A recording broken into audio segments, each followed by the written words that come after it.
12ই ফেব্রুয়ারি নির্বাচনকে নিয়ে সারা বিশ্ব বাংলাদেশের দিকে তাকিয়ে রয়েছে। আমরা অনেকেই মনে করতে পারি আর বিগত দিনে 8-10টি গতানুগতিক নির্বাচনের মতো এটা একটি নির্বাচন, কিন্তু আসলে এই নির্বাচন সেই নির্বাচন না। এই নির্বাচনের জন্য হাজার হাজার ছাত্র জনতাকে জীবন দিতে হয়েছে, আমাদের সহযোদ্ধাদেরকে হাজার হাজার সহযোদ্ধা জীবন দিতে হয়েছে, শহীদ শরীফ ওসমান হাদিকে হত্যা করা হয়েছে এবং এই নির্বাচন বানচাল করার জন্য আন্তর্জাতিক অভ্যন্তরে অনেক চক্রান্ত ষড়যন্ত্র আছে।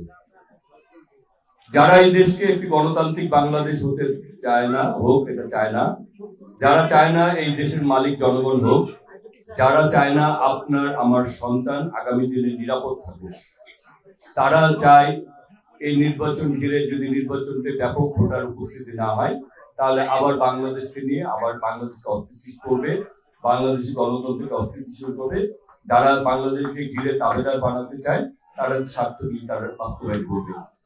সেই কারণেই আমরা যদি আমাদের এই দেশকে বাঁচাতে চাই, আমরা যদি আমার সন্তান আপনাকে আগামী দিনে নিরাপদ রাখতে চান, তাহলে 12ই ফেব্রুয়ারি নির্বাচনে আমাদের সবাইকে কেন্দ্রে যেতে হবে। শুধু আমাদেরকে না, আমাদের পরিবার পরিজন আত্মীয় স্বজন সবাইকে বলতে হবে আমরা এই দেশকে বাঁচাতে চাই, আমার সন্তানকে বাঁচাতে চাই, আমাকে বাঁচাতে চাই, বাংলাদেশকে নিরাপদ করতে চাই, একটি গণতান্ত্রিক বাংলাদেশ চাই এবং বাংলাদেশের মালিকানা আমরা আমাদের হাতে ফেরত চাই।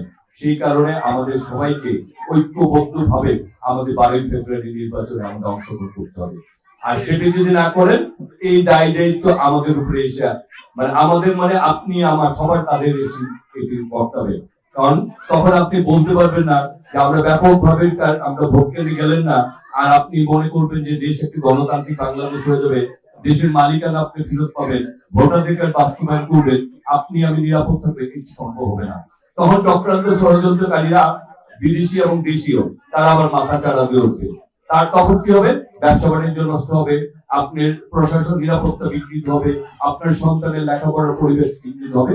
সেই কারণেই আমাদের সবাইকে 12ই ফেব্রুয়ারি নির্বাচনে আমাদের ভোট, আমাদের সকলের ভোটটা নিশ্চিত করতে হবে। সেই কাজটি ইনশাআল্লাহ আপনারা সবাই করবেন তো?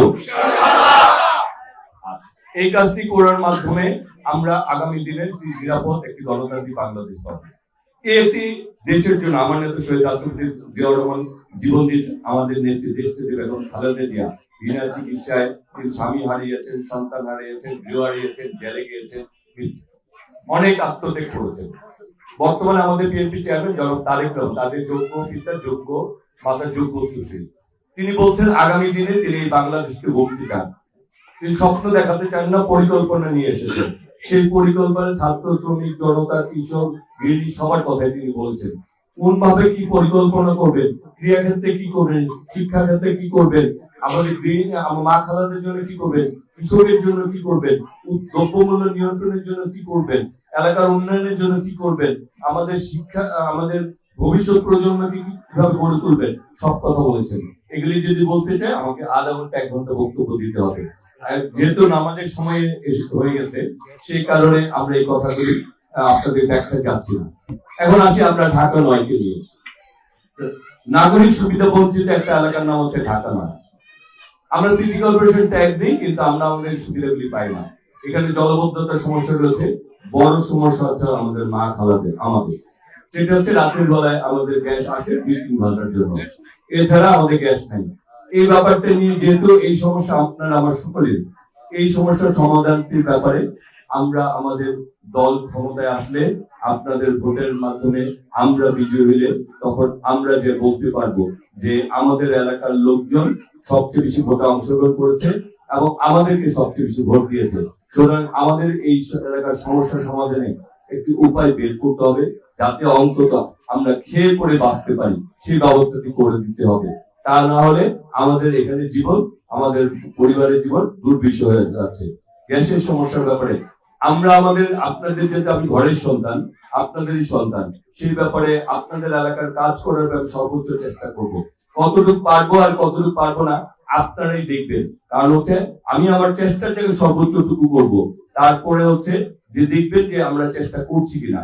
চেষ্টা করার পর সমাধানের প্রক্রিয়াটা যখন সরকার, এতে অনেক কিছু রয়েছে যেটি সরকার এবং স্থানীয় দুই পক্ষকে মিলে সমাধান করতে হয়। সেই জায়গায় আমরা আমাদের ভোট কমিটিকে শক্তি করবো এবং আমাদের সরকার, আমাদের দল ক্ষমতা আসলে আপনাদের ভোটের মাধ্যমে বলতে পারবো যে জনগণের আমাদেরকে সে আস্থা বিশ্বাসে ভোট দিয়েছে, এখন একটি সমাধানের পথ বের করতে হবে।